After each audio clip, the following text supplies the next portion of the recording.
위원회를 개회하겠습니다. 법률 일부에 삼아 유동으로 기사 부분을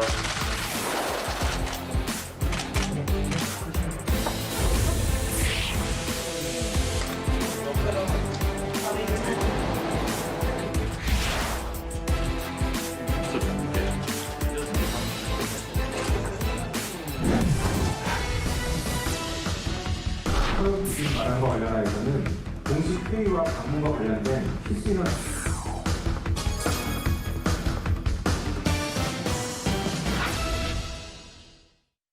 네, 이번 시간은 뉴스엔의 파워 인터뷰 코너입니다. 입법부 활동의 꽃이라고 하는 국정감사가 바로 내일부터 시작될 예정입니다.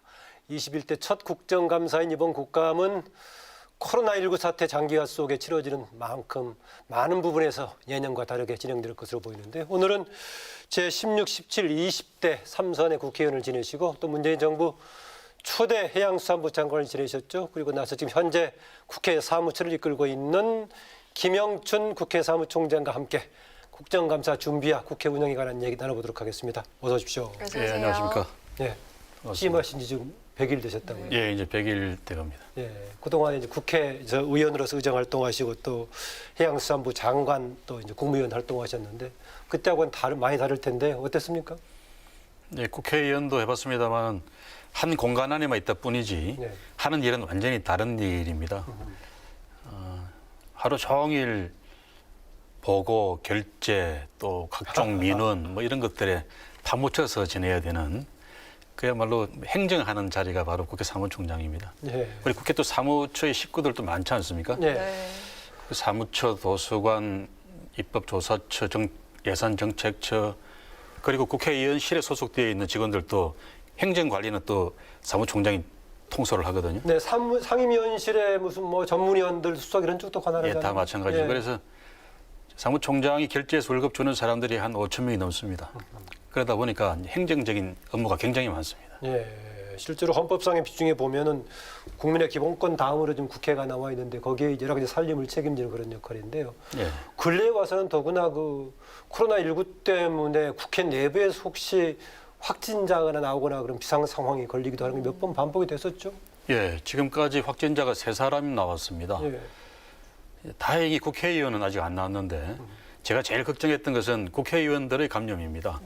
이분들이 전국 8도를 돌아다니면서 유권자들을 만나고 다니고 또 국회에 와서는 또 300명이 또 서로 아주 긴밀하게 접촉을 하고 다시 또 흩어지고 이러니까 그야말로 슈퍼 울트라 전파자들이다. 예. 저는 맨날 그렇게 이제 이야기하면서 늘 국회의원들의 이 감염 여부를 모니터도 하고 예방하기 위해서 최선을 다하고 있습니다. 지금 여당인 김태년 원내대표가 오늘 미열이 있어서 지금 이제 맡겼다라고 하던데 결과 아직 안 나왔습니까? 예, 나왔습니다. 다행히 예. 코로나는 아니고 좀 체한 게 열이 그렇게 났던가 봐요. 다행이네요. 다행이네요. 국감이 시작이 됐는데 일선에서는 뭐 여야 원내대표들끼리 술을 많이 먹어서 그게 그 체하는데 더 악효과를 줬다 이렇게 이야기도 합니다. 그 술 소화 능력도 김태년 원내대표는 좋아 보이던데. 많이 드신 것 같습니다. 네, 또 국회 사무처 수장으로서 100일 동안 집중했던 중점 과제가 있다면 어떤 게 있을까요? 예, 아무래도 국회 사무처라는 공간은 국민들 눈에는 잘 안 보이는 공간이지요. 이제 국민들이 보시기에는 늘 국회의원들만 보이고 또 그들의 활동만 보시는데 국회에는 좀 전에 말씀드린 것처럼 5천 명 이상의 유급 직원들이 일을 하는 곳이고 또 기자들이 상시 출입하고 왔다 갔다 하는 기자들만 1,000명 정도가 됩니다. 네. 그렇죠. 굉장히 큰 이 공간이기 때문에 이 국회의 보이지 않는 공간과 기능을 어떻게 국민들에게 좀 더 잘 알려볼까. 그리고 이 조직들이 국민들에게 더 도움이 되는 조직을 만들어 볼까. 그래서 제가 늘 이제 강조하고 스스로도 유념하고자 하는 게 유산균 같은 행정을 해보자 그런 네. 생각을 합니다. 사람 몸에 아주 바로 뭐 적효약 이런 건 아니지만 꾸준하게 도움이 되는 네. 신체 활성화를 위해서 활력을 높이기 위해서 도움이 되는 그런 유산균 같은 행정. 그래서 국회 사무처도 그렇고 관행이 안주하지 말고 좀 우리가 국민들에 대한 서비스도 강화하고 또 국회의원들의 입법 활동도 더 잘 도와줄 수 있는 그런 행정 개혁을 해보자. 또 그런 차원에서 또 디지털 혁신 작업들도 지금 박병석 의장님과 제가 역점적으로 추진하고 있는 상황입니다. 이 디지털 혁신은 한편에서는 국회의원들이나 국회에서 일하는 모든 사람들의 업무 효율을 높이는 데도 도움이 되지만 또 한편에서는 국민들이 국회에 가장 쉽게 접근을 하고 또 우리 국민들의 요구나 주문을 입법화하는 기초 자료로도 만들 수 있단 말이죠. 네. 그런데 중간 역할을 할 수 있는 게 디지털 혁신 작업 아닌가 하는 생각에서 네. 그런 작업들을 유산균처럼 열심히 해보고 있습니다. 아, 그러면 김영춘 사무총장이 이끌었던 국회 행정 또 의정 행정은 유산균 같은 행정 뭐 이렇게 되겠네요. 예, 저도 뭐 개인적으로는 집에서 김치에서 나온 유산균 네. 음료를 먹고 있습니다. 네. 제가 굉장히 도움을 많이 받거든요. 김치에서 나온 유산균이 한국 토종 그 그렇습니다. 효모라고도 그렇습니다. 이렇게 나오던데요. 상당수 그 효모들이 아주 외국 몸에 수입하는데 좋습니다. 나와서 건강한 국회가 될 것 같은 그런 기분이 듭니다. 네. 네, 아까 그 이제 그 국회에서 다행히 아직까지는 의원들까지 지금 코로나에 감염되거나 그런 적 없다고 말씀하셨는데 어쨌든 간에 지금 코로나19 시대가 이른바 새로운 노멀이 되어버린 뉴 노멀이 되어버린 상황인데 앞으로 이제 뭔가 여기에 다른 생활 방식의 변화는 생기겠지만은 어떤 우리 코로나19 시대가 일상이 되어버렸으니까요. 그동안에 여기에 대비해왔던 어떤 작업들을 해왔고 앞으로 또 무엇을 할 계획이신지 좀 듣고 싶습니다. 예, 제가 100일 전에 취임식을 할 때 제일 처음 한 일이 온라인 취임식을 했습니다. 네. 보통 사무총장 취임할 때 한 500명 막 이렇게 이상 모여서 취임식을 했다 그러는데 하루 전에 제가 취소시키고 온라인 취임식으로 바꿨습니다. 그때는 아직 우리 국회 화상회 시스템도 조금 미비할 때인데 그래도 한번 해보자 그래서 시도를 해봤는데요. 그 이후로 쭉 점검을 해보니까 코로나 대응 시스템이 아주 미비한 게 많았습니다. 네. 당장 뭐 임경변호는 하고 있는데 코로나 대응 매뉴얼 자체가 완비되어 있는 게 없었고요.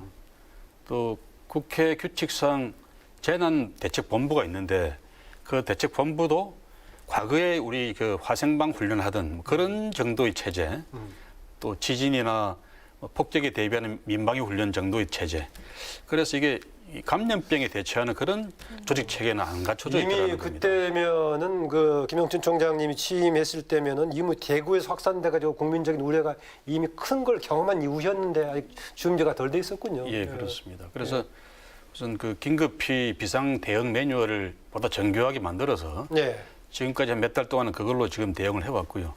더 나아가서 이제 재난대책본부를 이원화시켜서 이런 감염 대책을 할 수 있는 그런 조직 편제를 만드는 건 규칙 개정을 해야 되기 때문에 네. 그건 절차를 밟고 있습니다. 아, 앞으로 거기에 부합하는 그 시대에 부합하는 뭔가 조직 체계도 바꿔야 되겠군요. 예, 그렇습니다. 그건 아직은 이제 시행은 안 되고 있고요. 예, 예. 예. 그리고 역시 이제 뉴노멀로서 우리 코로나 사태도 대응을 하고 또 코로나 이후 포스트 이후까지도 생각해 본다 그러면은 예. 지금 우리가 시도하고 있는 화상회의나 뭐 이런 것들이 단지 지금 병에 대한 대응 체제일 뿐만 아니라 예. 그 이후에도 우리 국회를 보다 효과적으로 운영하고 또 국민들에게 더 친숙하게 다가가게 만드는 예. 그런 시스템으로는 아주 좋은 또 효과적인 체제다라는 생각에서 그런 노력을 집중적으로 경주하고 있습니다. 예, 이제 그게 바로 이제 가장 직접적으로는 이번 국감 기간 동안에 한번 시험 무대에 들어서는 게 되겠군요. 예, 그렇습니다. 예. 지금 상임위원회에도 화상회의 시스템이 전혀 없었습니다. 그래서 지난번 3차 추경 예산안으로 그때 신청을 해서 9월부터 각 상임위원회별로 화상회의 시스템을 갖추고 있습니다. 지금까지 한 10개 정도 상임위원회가 완비가 됐고요. 예. 앞으로 한 열흘 보름 이내에 전 상임위원회가 다 완비가 될 겁니다. 이미 갖추어진 상임위원회만 하더라도 제가 오늘 보도를 보니까 보건복지위원회 같은 경우 국정감사를 예. 보건복지위원회 화상회의를 하면서 보건복지부는 세종시에 있습니다. 예. 또 오송시에 있는 질병청 예. 이렇게 삼각 화상 예. 국정감사를 하겠다 이런 발표를 봤습니다. 예. 그런 점에서 저는 보람을 느낍니다. 예. 만약에 증인이 채택이 된다면 증인의 경우에는 국회로 오겠군요, 주로요, 대체. 그 정인조차도 우리 상임위원회가 의결만 해주면은 아, 지금 화상회의로 세종에 할 수도 되어 있는 있겠고, 오송에 할 세종에서도 수도 있겠고 출석할 수 있고 그러겠네요. 오송에서도 출석할 수가 있는 거죠. 아, 네. 그렇게 해서 하이브리드 방식도 할 수 있습니다. 국회 상임위원회에 실제 사람을 부르기도 할 수도 있고 그러겠죠. 또 세종시에 출석하게 할 수도 있고 네. 많은 사람이 안 모이게 하는 게 밀집도를 분산시키는 게 중요한 거니까 예. 그렇게 하이브리드 방식으로 할 수도 있습니다. 지금 50인 이내로 지금 한정하기로 했죠, 이번에? 그렇습니다. 예. 네, 그리고 또 내일부터 국정감사가 시작이 되죠. 국회의원과 피감기관 그리고 언론이 모두 많은 힘을 쏟는 시즌인데 그만큼 코로나19 확산 우려가 코로나19 큽니다. 확산, 네. 어떻게 준비를 하고 계신가요? 예, 최근까지도 우리 국회의원들이 협조를 많이 해주셔서 국회의원 회관에서 많이 열리는 토론회나 세미나가 일체 지금 중지되어 있습니다. 예. 그래서 하루 평균 국회에 들어오는 외부 출입자가 한 500명 정도 수준으로 좀 묶어놓고 있거든요. 그래도 불가피하게 의정활동에 필요한 그런 뭐 정부 공무원이나 공공기관 종사자들 이런 분들은 국회에 들어와서 일을 하고 있습니다.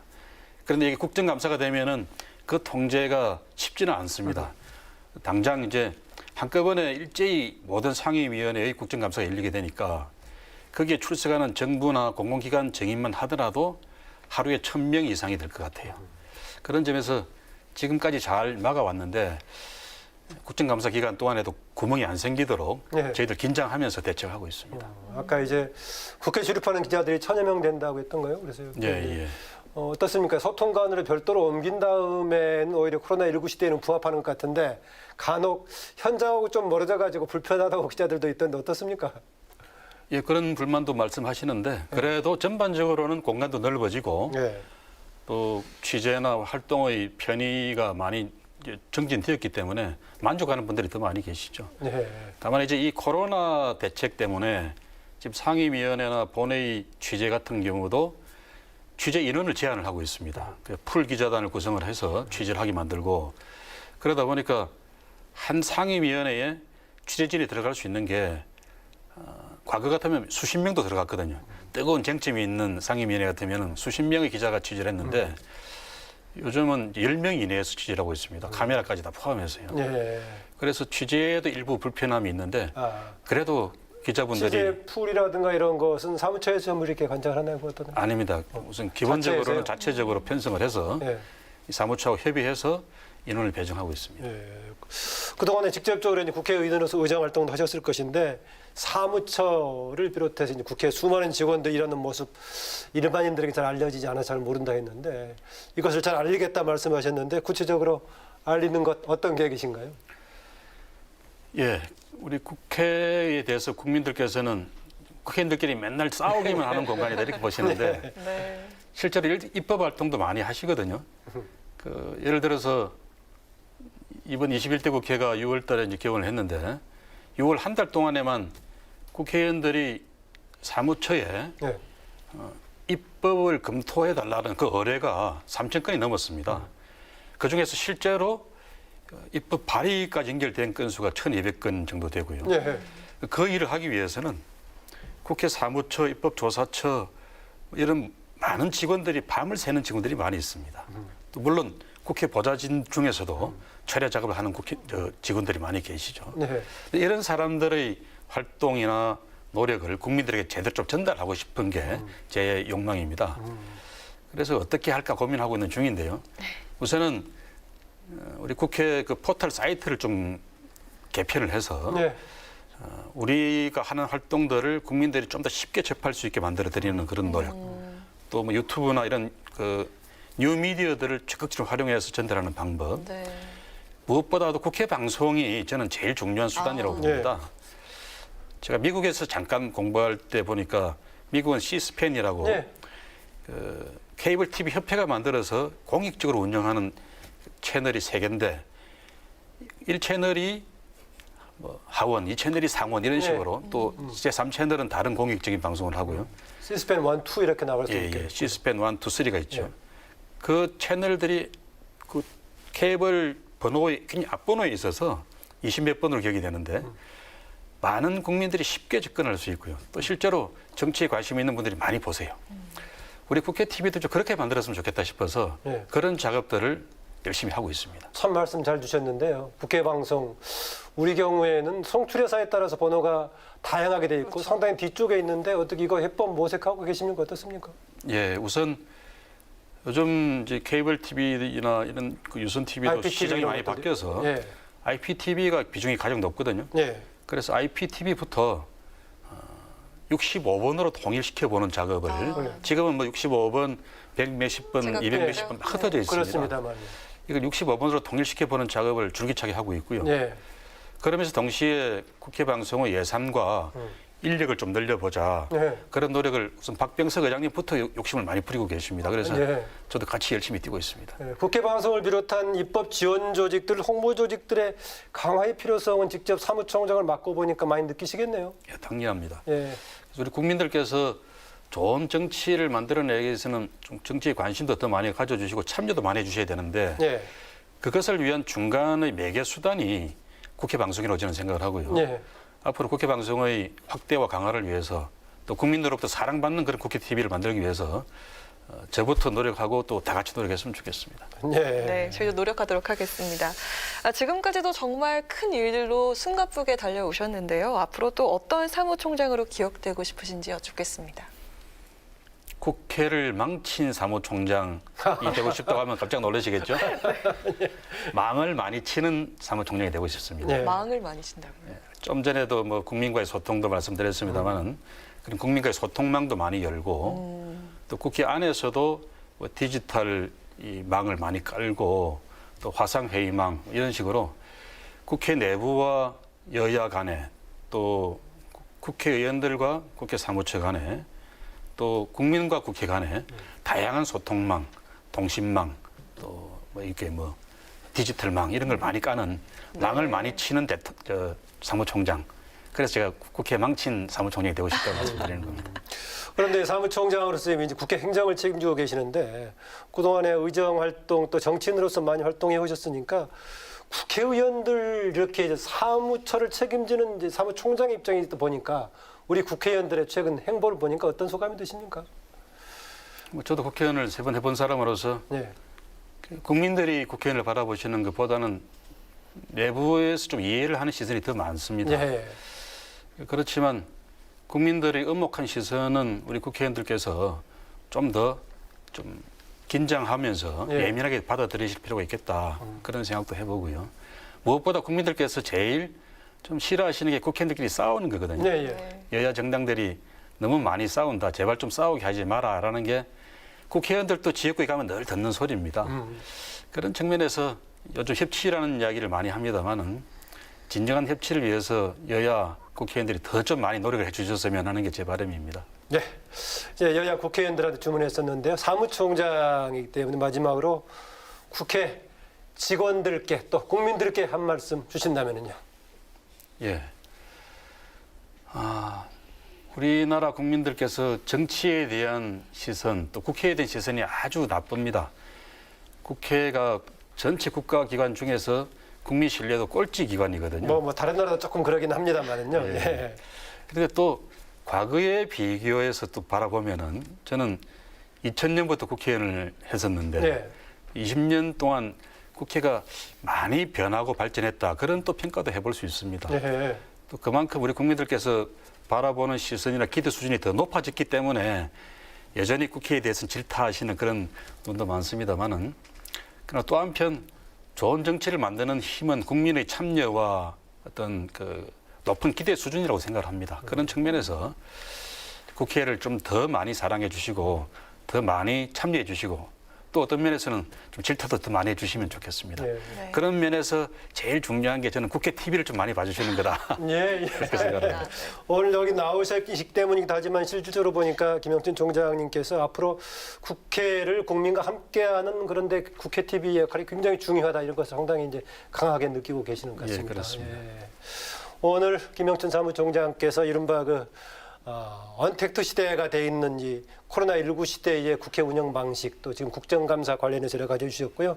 크게는 앞으로 이제 국민과 함께하는 국회를 위한 여러 가지 전략과 계획들을 말씀해 주셨습니다. 오늘 말씀 고맙습니다. 고맙습니다. 예, 고맙습니다.